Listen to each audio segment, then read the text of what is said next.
আজকে বন্ধু দিবস।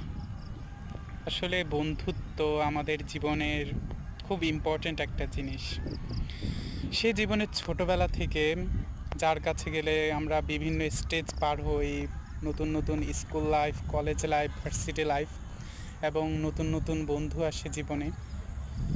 মাঝে মাঝে এর মধ্যে কেউ কেউ আমাদের খুব ক্লোজ থাকে, বেস্ট ফ্রেন্ড থাকে।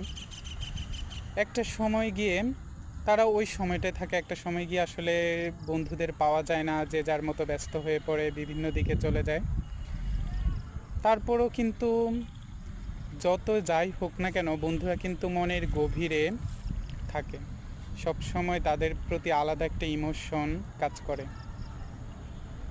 বন্ধুত্বের যে ফিলিংসগুলা, যখন বন্ধুদের কথা ভাবি, যে আড্ডা মনে হচ্ছে, যখন একত্রে জীবনের কত ঝামেলা সব কিছু পেরিয়ে যখন বন্ধুদের সাথে কথা বলি বা আড্ডাতে বসি, মনে হচ্ছে জীবনের সব ঝামেলা মুহূর্তের জন্য সব দূর হয়ে যায়।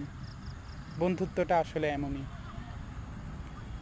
এই তো বন্ধুত্বের অনুভূতিগুলো আসলে এগুলো মনের গভীর থেকে আসে, এটা খুব সহজে বোঝানো যায় না। ধন্যবাদ সবাইকে। Happy friendship day.